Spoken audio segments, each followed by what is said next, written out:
आज की इस वीडियो में डिस्कस करेंगे again linear equation in two variable से pair of linear equation in two variable जो है उससे रिलेटेड कुछ एमसीक्यूज।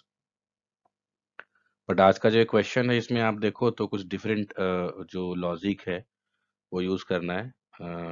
असर्शन एंड रीजन का जो क्वेश्चन है, in the following question a statement of assertion A followed by statement of reason R, mark the correct choice as।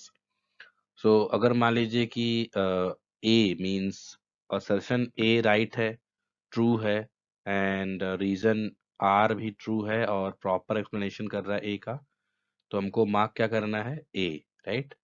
And if both A and are true but capital R is not proper explanation of A, then B को mark करना है।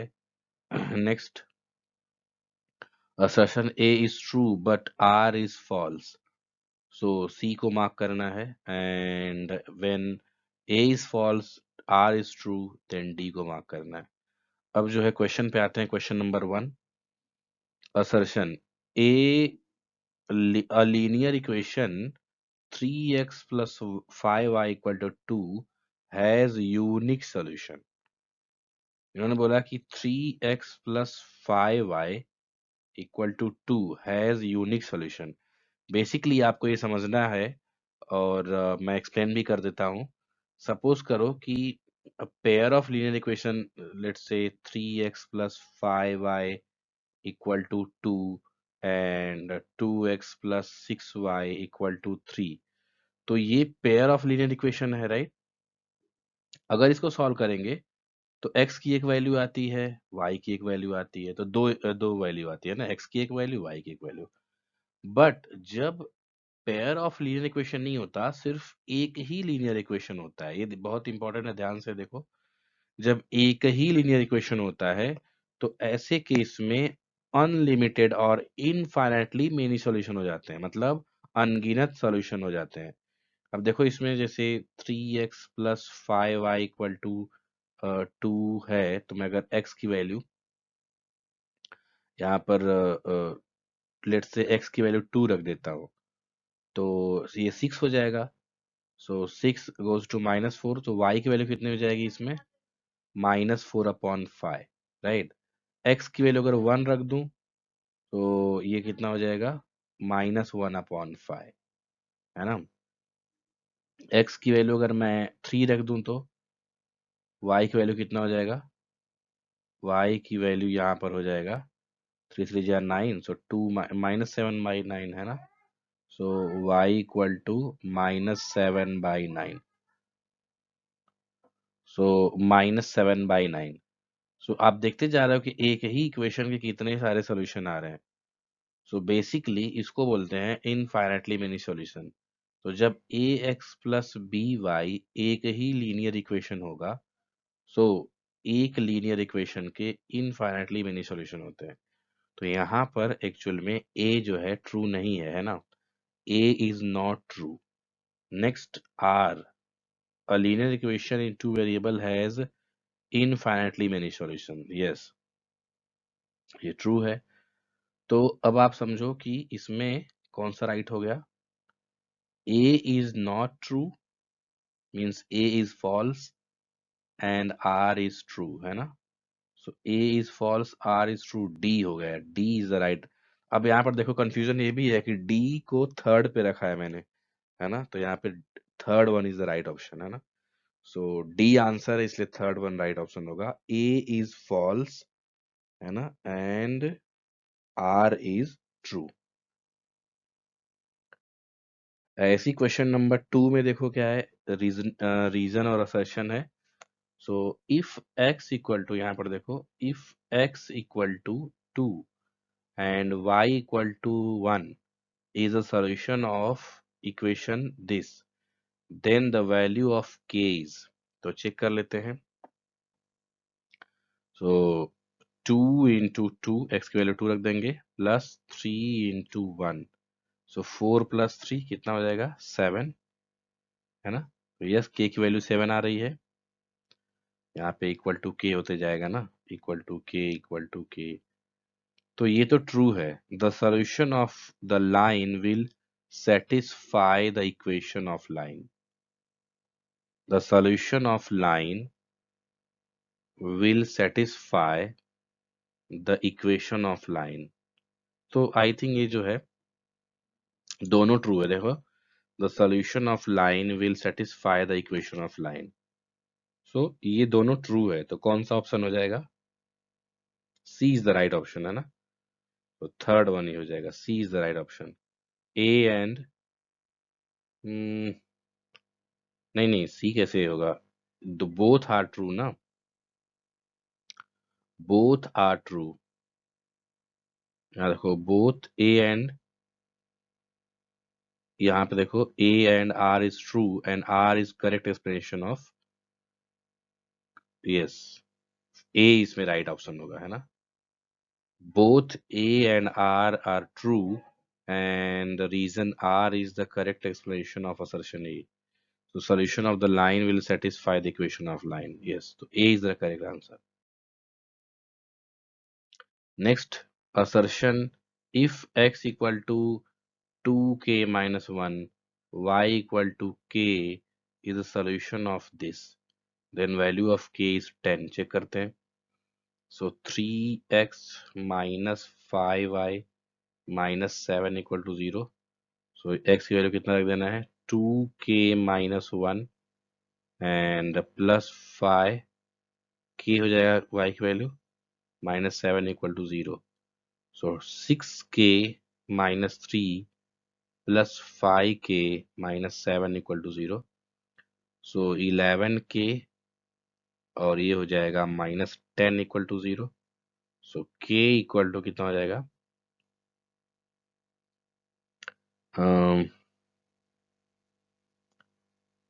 यहाँ पर actually minus रहेगा ना, sorry my mistake. ये देखो, ये प्लस के जगह पे माइनस रहेगा ना, सो माइनस है ये। सो 6 प्लस 5 कितना हो जाएगा? 1। देखो 6 माइनस, ये देखो 6 माइनस 5 1 हो जाएगा, तो only 1k। So k minus 10 equal to 0, so k equal to कितना आ गया? 10। So a is true, right? तो इसमें a जो है वो ट्रू हो गया। Next, a linear equation in two variable has infinitely many solution. So linear, ये भी ट्रू है, राइट? तो अब इसमें ये एक्चुअल में इसका एक्सप्लेनेशन नहीं कर रहा है, इसमें कोई रिलेशन नहीं है। तो मीन्स देखा जाए तो यहाँ पर हो जाएगा बी ऑप्शन, है ना? Both A and B are true but R is not correct explanation of A. यहाँ पे के की वैल्यू निकालनी है, तो इसमें कहाँ से इनफाइनेटली मेनी सॉल्यूशन का बात आ गई, है ना? सो बी इसमें राइट ऑप्शन होगा। क्वेश्चन नंबर 4 देखते हैं। There are infinite number of line which passes through this. Okay, correct है। Infinite number of line which passes through 3 2 means एक पॉइंट है 3 2 और उससे इनफाइनाइट, तो एक पॉइंट से सही बात है, बहुत सारे लाइन जा सकते हैं ना। यहाँ पर देखो मैं ड्रॉ कर रहा हूँ, ये कैसा ड्रॉ कर दिया मैंने, ये देखो लाइक दिस। एक पॉइंट से कई सारे लाइन, मतलब ऐसा एक पॉइंट है, तो ये तो राइट है, ट्रू है ये, है ना? A linear equation in two variable has infinitely many solution. तो ये भी ट्रू है ना? Infinitely many solution. तो अब इसमें ये देखना है कि क्या ये इसका एक्सप्लेन कर रहा है क्या? ये means R is the proper reason. So I think इसमें अगेन आप देखो तो बी ऑप्शन होगा। Both A and R correct but R proper यहाँ पे एक्सप्लेन नहीं कर रहा है, किसको? ए को, है ना? क्योंकि देखो इसमें a linear equation in two variable has infinitely many solution, R है ना? तो ये तो करेक्ट है, बट यहाँ पर बात हो रही है कि एक पॉइंट से कितने लाइन ड्रॉ किए जा सकते हैं, तो अनलिमिटेड। तो ये तो करेक्ट है, बट इनफाइनाइटली मेनी सॉल्यूशन मतलब ये जो लाइन है इसके इनफाइनाइटली मेनी सॉल्यूशन हो सकते हैं, राइट?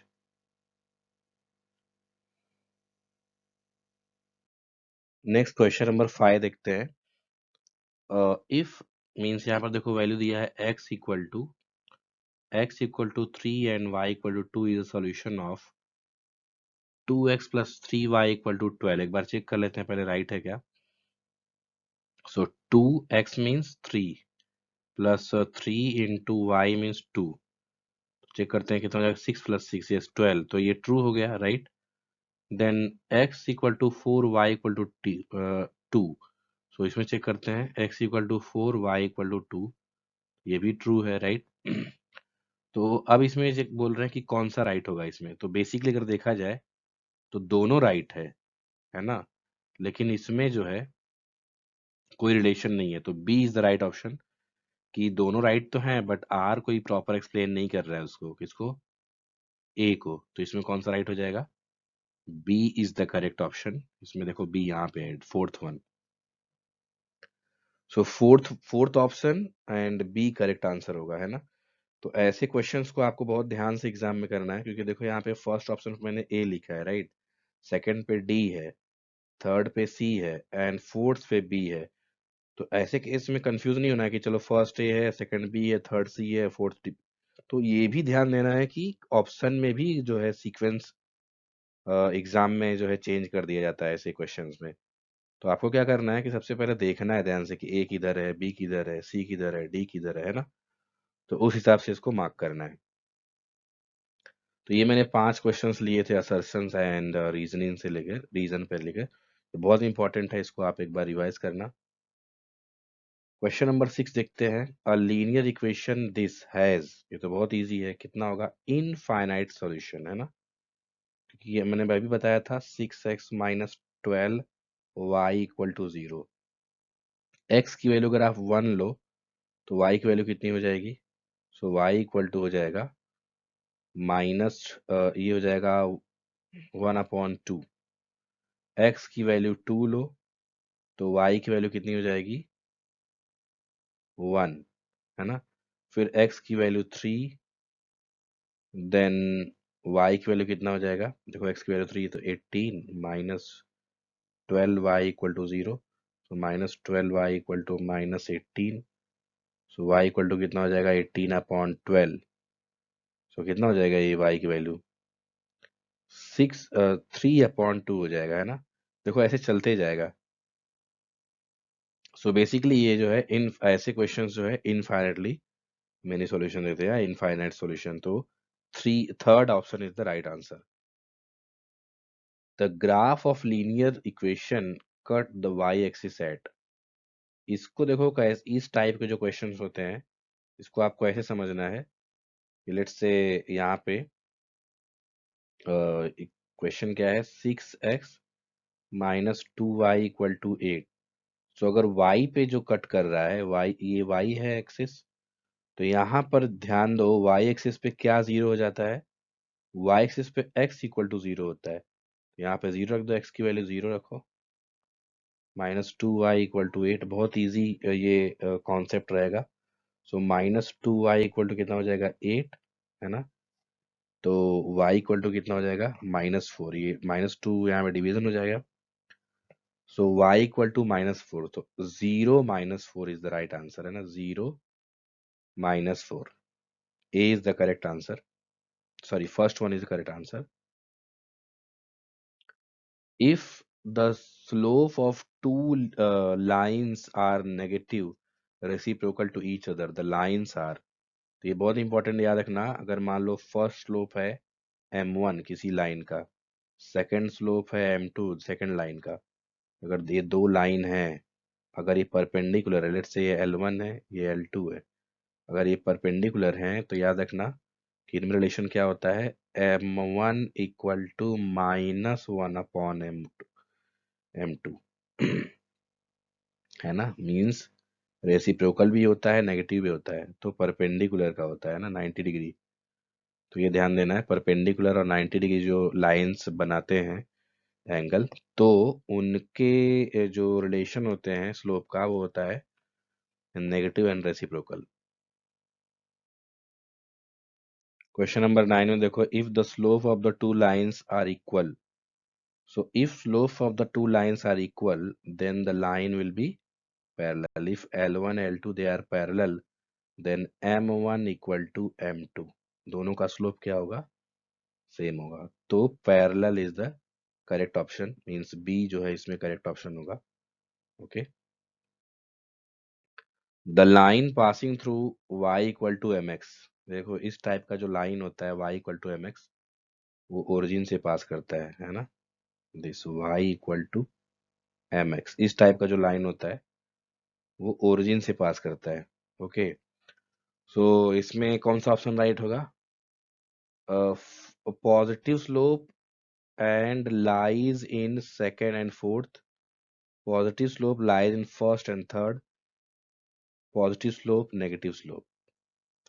सो आई थिंक इसमें जो है positive slope lies in first and, वो फर्स्ट है और ये थर्ड क्वाड्रेंट है ना, तो B is the correct answer. इसमें हो जाएगा पॉजिटिव स्लोप, पॉजिटिव स्लोप मतलब ये जो है एंगल प्लस में होना चाहिए, माइनस में नहीं।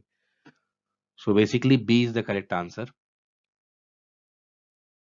The slope of the line which lies first and third quadrant, अभी हमने देखा क्या था, पॉजिटिव स्लोप था, है ना। फर्स्ट एंड थर्ड क्वाड्रेंट में जो लाइन था उसका जो स्लोप क्या था, पॉजिटिव था, right. The slope of the line lies between second and fourth quadrant, मतलब ऐसा, ये देखो सेकेंड एंड फोर्थ क्वाड्रेंट, इस टाइप का लाइन, तो अगर इसका एंगल देखो तो ये जो एंगल है वो किस में होगा, स्लोप किस में होगा, सो ऑलवेज रिमेंबर ये जो है नेगेटिव में हो जाएगा, है ना। देखो m इक्वल टू होता है टेन थीटा, राइट। m की वैल्यू क्या होती है, टेन थीटा। अगर थीटा का जो वैल्यू है वो अगर नेगेटिव में आ जाए तो m की वैल्यू भी क्या हो जाएगी, tan minus theta equal to minus tan theta, तो इस हिसाब से ये नेगेटिव हो जाएगा, है ना। तो ये आप ऐसे देखो, यहाँ पर मैं बता दे रहा हूँ, एंगल आप ऐसे एक्स एक्सिस से देख सकते हो इस तरीके से, है ना। तो जब आपको पता है कि एंगल को एंटी क्लॉकवाइज देखते हैं, मींस बेसिकली इस तरीके से एंगल जब मेजर किया जाता है ऐसे, तो पॉजिटिव होता है, ये क्लॉकवाइज जा रहा है तो क्या हो जाएगा, नेगेटिव थीटा, है ना। तो इसलिए जो यहाँ पे नेगेटिव साइन हो जाएगा। So fourth and second quadrant का जो स्लोप है वो नेगेटिव हो जाएगा। B is the correct answer. Question number 13 देखो यहाँ पर, ये क्वेश्चन थोड़ा टिपिकल है, यहाँ पे ध्यान से देखो। सो 8 girls and 12 boys can finish work in 10 days, while 6 girls and 8 boys can finish it in 14 days. Find the time taken by one girl alone, that by one boy alone to finish the work. So actual में exam में अगर इसको करना रहे तो ज़्यादा time नहीं लगेगा, क्योंकि मीन्स अगर आपको अंडरस्टूड है तो टाइम नहीं लगेगा, बट मुझे एक्सप्लेन करना है तो थोड़ा टाइम लग सकता है। So don't worry. तो लेट्स से कि यहाँ पर अज्यूम करेंगे कि वन गर्ल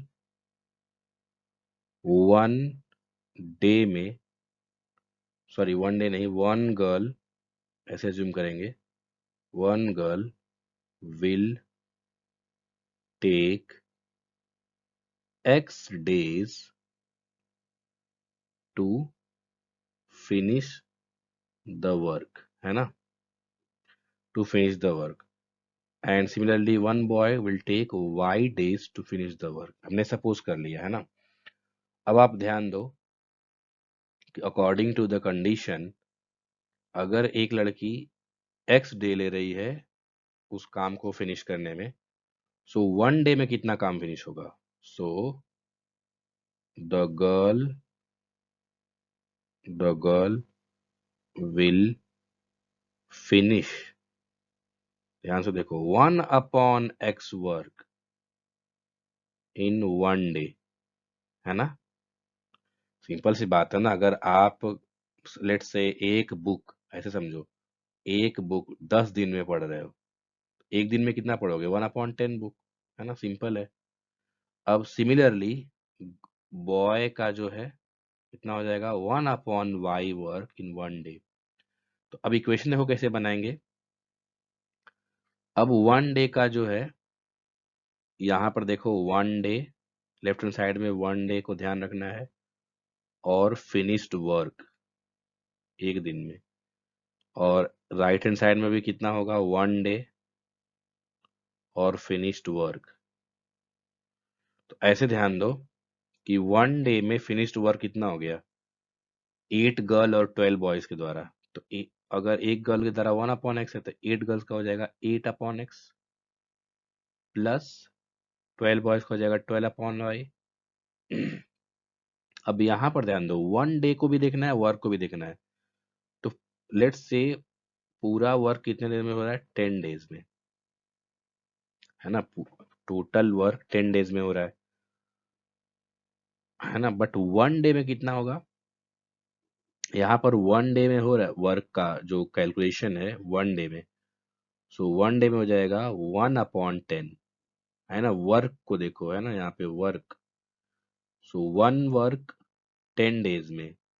सो 1 डेज में ऐसे समझो, 1 वर्क 10 डेज में। सो 10 डेज। सो 1 डे में कितना, 1/10 वर्क, है ना। तो इसलिए यहाँ पे 1/10 लिखा जाएगा, क्योंकि 1 डे में 1/10 वर्क। अब इसको प्रॉपर सॉल्व करने के लिए, अब यहाँ पर देखो, अगर ये कॉन्सेप्ट क्लियर हो गया तो हमारा फर्स्ट इक्वेशन बना क्या, फर्स्ट इक्वेशन यहाँ से बन जाएगा, देखो यहाँ से 8/x plus 12/y equal to 10। अगर इसमें 1/x equal to you suppose कर लो, और 1/y क्या सपोज कर लो, v। तो प्रॉपर एक अच्छे से इक्वेशन, लीनियर इक्वेशन बन जाएगा, उसको सॉल्व कर लेंगे, है ना। 1/y हो जाएगा v। तो इक्वेशन बन जाएगा 8u plus 12v equal to 1/10, है ना। सिमिलरली सेकंड वन क्या हो जाएगा, इक्वेशन देखो इस हिसाब से, 6u plus 8v equal to 1/14। अब सॉल्व कर लेते हैं। तो इसमें अगर आप किससे मल्टीप्लाई करो, इसको थोड़ा सा इजी कर लेते हैं। सब में यहाँ पर देखो 1/10 है, यहाँ पे 1/14 है, और यहाँ पे 8 है, यहाँ पे 6 है। तो अगर 8 में किससे मल्टीप्लाई किया जाए, 8 3 जा 24, यस। सो 8 3 जा 6 4 जा, so by 3 into 1 minus 4 into equation 2, है ना। मतलब क्या, फर्स्ट इक्वेशन मैंने किससे मल्टीप्लाई कर दिया, 3 से।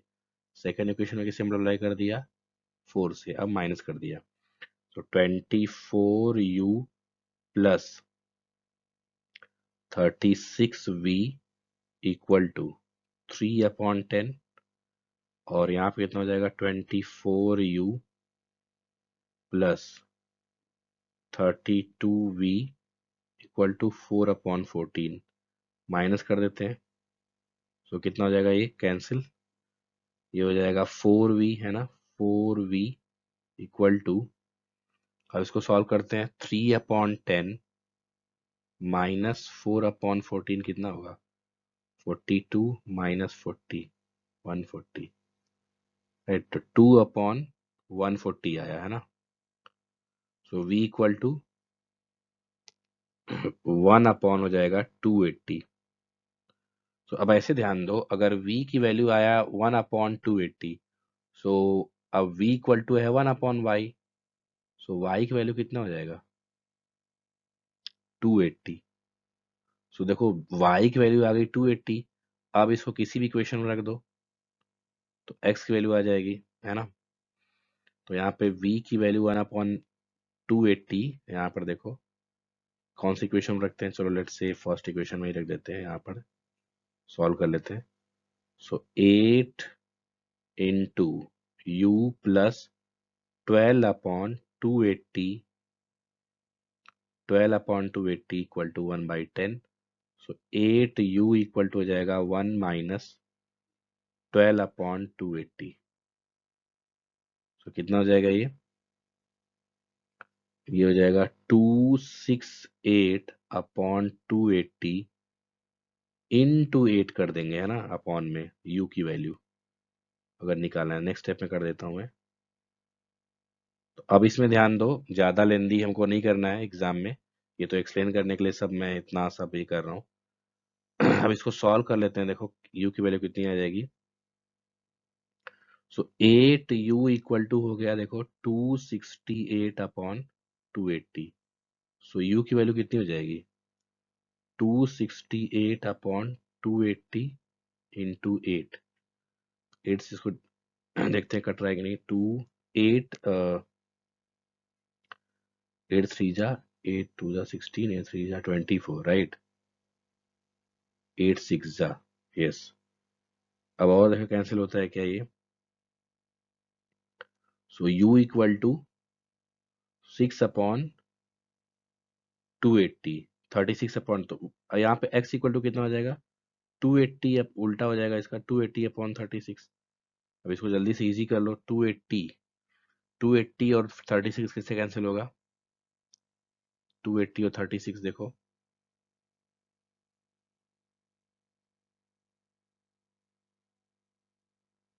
ओहो माई मिस्टेक, ये देखो यहाँ पे, सॉरी सॉरी सॉरी, ये देखो 10 यहाँ पे छूट गया था, है ना, ये देखो यहाँ पर ये 10 छूट गया था। तो बेसिकली यहाँ पर क्या हो जाएगा, 28 माइनस 12। तो ये हो जाएगा, यहाँ पर ये हो जाता 28 माइनस 12 कितना हो जाएगा, 16। तो ये थोड़ा सा लेंदी हो जाता है ये ऐसे क्वेश्चन। तो यहाँ पर हो जाएगा 16। 16 यहाँ पे 8 अगर हमने लिखा, तो 18 टू जा, तो 140 आ रहा है ना। तो B is the right answer. कैसे आया 140, देखो अब यहाँ पर अगर मैं थोड़ा सा मैं यहाँ पे एक्सप्लेन कर देता हूँ आपको। सो 2 2 अपॉन 280, तो ये हो जाएगा 1 अपॉन 140। एक्स उल्टा हो जाएगा ना 140 का, यू का उल्टा हो जाएगा एक्स, तो 140 आएगा। इसको आप अच्छे से सॉल्व कर लेना, है ना। So B is the correct answer. Question number 14 देखो। अगेन यहाँ पर थोड़ा सा आपको माइंड को सुकून, यू कैन से, देकर ध्यान देना है। The sum of two digits and the number found by interchanging its digit is 110। Means अभी अभी मैंने बताया था लास्ट वीडियो में कि अगर दो डिजिट के नंबर सपोज करने हैं तो ऑलवेज कैसे सपोज करते हैं, 10x प्लस वाई, है ना, इस टाइप से उसको किसी भी टू डिजिट नंबर को सपोज करते हैं। तो अब आपको ध्यान देना है कि इसमें इन्होंने बोला है the sum of two digits and the number form by interchanging. मतलब क्या कि इसको हमने 10x प्लस वाई और उसमें उल्टा कर दिया 10y प्लस एक्स, ये कितना है, 110। मतलब एक बार इस नंबर को, एक बार इसको इंटरचेंज कर दिया तो 110 आ रहा है। कितना हो जाएगा ये, 11x plus 11y equal to 110। 11 से डिवाइड कर दो, x plus Y equal to कितना आ जाएगा, 10। ये क्वेश्चन नंबर 1। मतलब क्या किया मैंने, बोथ साइड 11 से डिवाइड कर दिया। नेक्स्ट कंडीशन देखो, इफ द 10 सब्ट्रैक्टेड, है ना, फ्रॉम द ओरिजिनल नंबर, देखो ओरिजिनल मतलब क्या, 10x plus Y, then it is 5 times of the sum of the number. ये ध्यान दो, सम मतलब दोनों के डिजिट को ऐड किया, एंड 4 मोर भी है तो प्लस 4 कर ऐड कर दो, है ना।